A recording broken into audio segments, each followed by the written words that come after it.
Hey, it's Bobby from brewhardware.com, and we're going to be talking about bulkheads today, weldless bulkheads. Weldless anything has gotten a really bad reputation in the homebrewing community over the years because of really horribly designed components being sold by the vendors out there. Now, it is unfortunate that the weldless components have been so poor in the past because homebrewers don't have great access to really good professional welders that will take on these smaller jobs for a reasonable price. So first, what is the weldless bulkhead design that's offered by 98% of the vendors out there? Essentially, you end up with a half-inch MPT coupling, a half-inch MPT threaded nipple. This happens to be a close nipple, but there are also ones that have a section of straight barrel in the center. That would be 1.5 inches, and they go in all different lengths. Usually you get some combination of flat washers in stainless steel, and you'll get either a flat gasket or a silicone O-ring like this one. So how are you expected to put these together? Well, the first thing is you thread the coupling on here, and then you put a washer down like this, and then an O-ring, and then you push it through your pot, and then you probably have to use another shim washer. Maybe you'll get a second gasket for that. Maybe you'll shim it up with 2 washers. And why all the washers? Well, for one thing, MPT threads are not really designed to be fully engaged where the threads disappear. So when you go to put your ball valve on, you'll see, I mean, those are pretty snug. The threads are meshing already. And I've had to use all these washers to make up the gap so that there's only enough room for the pot wall or the keg wall. Now, that's still not going to compress that gasket, so a lot of times the vendor will give you an additional gasket. But the fatal flaw in this design is the fact that liquid can go between this coupling and that washer, and then once it gets between there, it'll hit the threads and then spiral all the way through the gasket and all of the other components until it gets to that side on the outside of your pot, and then you'll get the drip. So the way that you're instructed to install these horribly designed bulkheads is by wrapping this nipple with Teflon tape until there are hardly any threads visible anymore. All of the valleys will get filled up with Teflon tape. I don't really consider that to be a great design.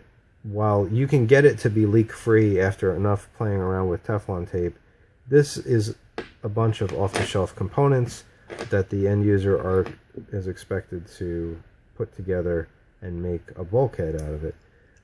The new one is machined out of a solid piece of hex bar stock. So I'll show you this whole piece right here is one solid piece of metal, so there's no junctions that need sealing. And the back of this hex here has an O-ring groove, so that's recessed in there. So once this is tightened in, it's completely captured and this gasket cannot pop out. So to install this, you'd push this through a hole on the inside of the pot. You'd apply this shim washer, which essentially just keeps your pot or keg from getting scratched up from the lock nut. And then this piece of threading here is straight thread, and it's extended so it can deal with larger pot thicknesses like aluminum pots. And you just go ahead and tighten this down. Now, when you tighten this down with a pair of nice heavy-duty wrenches, that gasket or O-ring will completely disappear. It will be captured within the confines of that slot, and you will get a solid mechanical connection. You'll never have to replace this gasket. It always stays protected. It doesn't squeeze out of place. And the mechanical squeeze is actually made with a lock nut, so now you have a perfectly installed bulkhead with these threads exposed on the outside. And of course you can go ahead and thread a valve on the outside or any other female fitting like a camlock type A. So we extended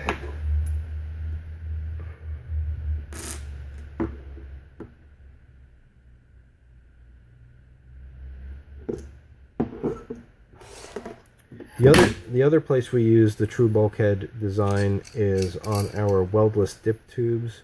This is our oversized 5/8 OD dip tube, and the True Bulkhead design actually has a compression fitting built right into it, so you can see that once that's installed in your pot, you have a very low profile design, so there's less places for things to get dirty that you have to clean. But overall, the way that the bulkhead installs is identical to the other one I just showed you. The next one we have is the True Bulkhead male, meaning it has male threads on the inside. And the other thing we've done with this one is put the O-ring groove on the inside and outside of that fitting. So it's basically a double-sided design. You install this into your pot like that, and then on the inside you're left with this. And if you recall our weldless bulkhead type 3, which is like a weldless bulkhead with an integrated mini dip tube for flat bottom pots, you can mimic that design with the True Bulkhead design by just threading an L-barb onto that. So you end up with that configuration, which is very similar. And the cool thing is that you could still use two-piece ball valves with this bulkhead, because even when the valve is in the upright position, you can rotate this any way you want, because the gasket compresses, so you can get a lot more degrees of rotation out of this. And if you ever have any design changes in the future, or your needs change, you could just take this off by hand and thread some other component onto that. Especially nice if you want to do like a thorough cleaning. You can just take this off, leave the bulkhead installed, and just run a brush through here. So this is the True Bulkhead male version, and again, the L-barb would be an accessory if you wanted to create a compact dip tube out of it. We created a third one called the True Bulkhead barb. Same exact install method and design on the hex, but on the interior you have a nice high flow hose barb.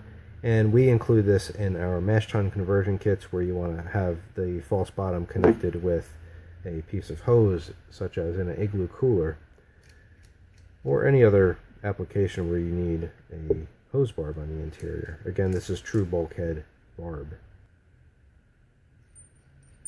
So let's quickly summarize. This is the weldless bulkhead that 98% of the vendors out there are selling as the weldless install. It's nothing more than a pile of off-the-shelf components that don't really install very well together to make a leak-free connection unless you tweak it with enough Teflon tape. You can move up to a True Bulkhead design that was purpose-built for being a weldless bulkhead. It has the fewest individual components, especially the pieces that are exposed to your wort.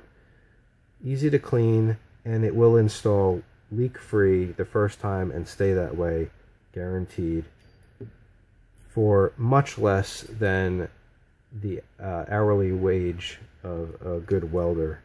And in fact, I'm so confident in this weldless design that at this point I would not actually recommend looking for a welder to put a coupling into your keg or pot. That this is an easier install for a cheaper price, and you're guaranteed not to have your pots ruined by an inferior professional that will blow holes in your pot or will create such a bad sugared weld that you will not want to bring it to the next brew day with your friends. This design will be leak-free every time the first time.